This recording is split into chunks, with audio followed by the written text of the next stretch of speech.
Hello, today's topic is orthogonal complements, material from 6.1. So let me remind you what we talked about last time. Two vectors, say u and v, are orthogonal if u dot v equals 0, right? So I'm in Rn, I want to know, are these two vectors at right angles to each other? All right, so again, I'm in some arbitrarily high dimensional space, and I know that they're at right angles if and only if the dot product is 0. But now suppose we have a subspace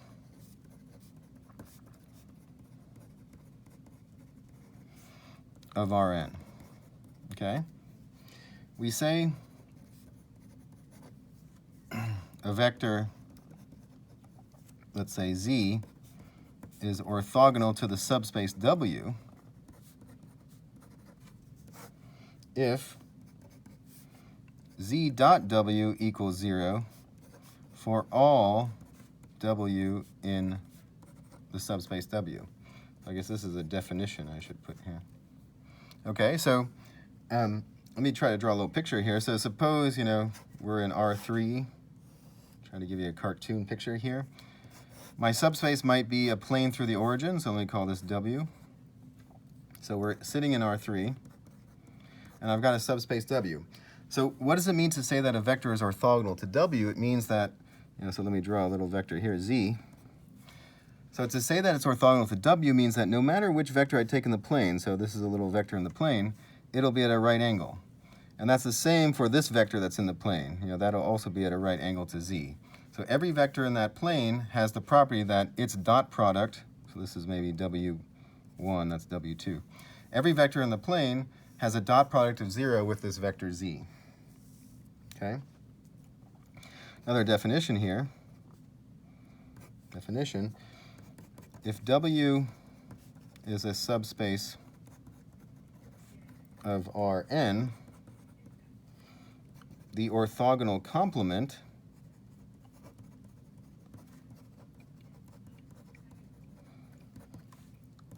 which we denote W perp. This is this little W with a right angle sign here.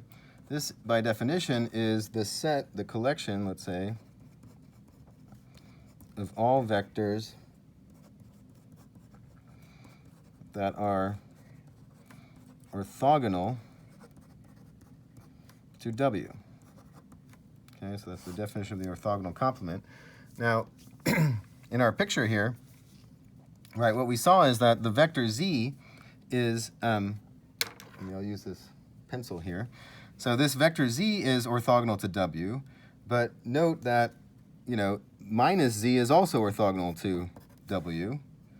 Yeah, because minus z has a dot product of 0 with every vector in W. So is like half z, so is twice z, right? So is minus a half z. So in fact, this whole line will be orthogonal. Every vector in that line is orthogonal to W, and in fact, that pencil line, right, that's spanned by Z, if you like, that is W perp.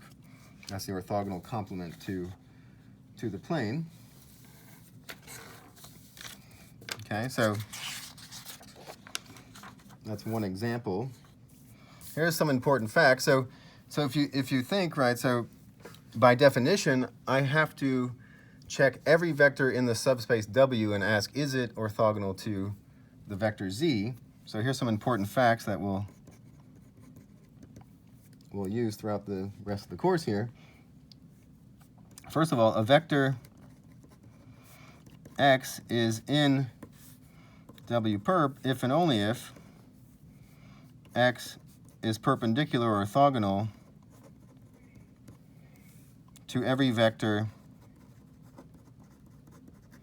in some basis of W. And the other fact is that W perp is a subspace of Rn. Okay? So let me just maybe illustrate this with another example. So again, back to our favorite examples here. So I'm in R3, and I have my W This was my subspace that I'm considering. And we just saw that W perp, right, is going to be a line through the origin. And so let me draw this maybe with this pencil here. So I've got, this line through the origin is W perp. Okay. Now, again, by definition, I would have to look at every vector in W and say, is it orthogonal to everything in this line? But what we're saying with fact 1 here is that if you give me a basis, so maybe this is a basis for, what is a basis? It's a collection of vectors that spans W and that's linearly independent. So if I know that I have a basis for W, given by, let's say, W1 and W2, then all I have to do, well, quote unquote, all I have to do is look at these vectors, W1 and W2, and look at the dot products with vectors in here and see if they're 0. I don't have to check all the vectors in W, I just have to check the vectors in a basis. The fact that W perp is a subspace, right, remember that means it's got the 0 vector, it's closed under scaling and addition. That's something maybe I'll have you think about or we can discuss. A good exercise to think about that. Now, I want to end with one kind of example here. I'll go to a new page. So maybe one of our most important examples is suppose A is an m by n matrix. Then the null space of A is actually, turns out, the orthogonal complement of something, namely the column space of A transpose. So that's the first fact. And then if you think about it, the null space of A transpose turns out to be the orthogonal complement of just column space of A. Now, why is that? So I'm going to call this a theorem. Okay, proof. Well, recall that if X, I'll say this way, X is in the null space of A, by definition, this means that AX equals 0, right? That's the definition of being in the null space. And what does it mean to be, to take AX equals 0? Well, remember that, my matrix multiplication looks something like this. So if this is my matrix A, I want to get the 0 vector here, right? So 0, 0, 0. Now remember, how do I get that first entry? I have to take the first row of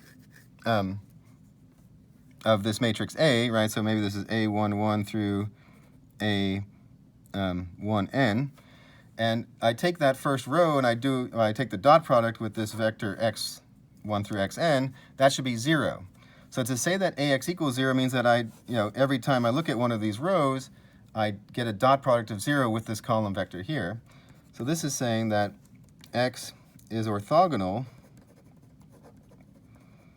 to each row of A.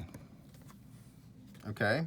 Well, that means that X is in the orthogonal complement of what's called the row space of A, right? So remember, the column space of a matrix is, by definition, the span of the columns. So what's called the row space is the span of the rows of A. Okay? But what's the span of the rows of A? That's the same as, so this is saying that X is in the orthogonal complement of the column space of A transpose, because the span of the rows of A is equal to the span of the columns of A transpose. Okay, and so again, we've now reduced, we've translated the fact that X is in the null space of A to the fact that X is in the column space, well, the orthogonal complement of the column space of A transpose. Okay, and B is actually pretty similar. If you think about it, it's sort of the same argument, except I can work with the transpose of the matrix. Okay, but this is the take-home message here. Let me give you a quick example. Let's say A is, 1, 2, 3, 6.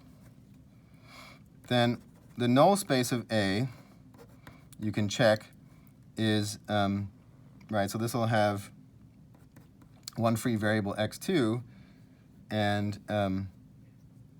let's see, so this will be x2 times 1, and then minus 2. So this is the span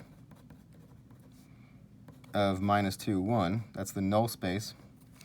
And what's the column space? So the other thing I want to know is what's the column space of A transpose? Well, what's A transpose? It's 1, 2, 3, 6.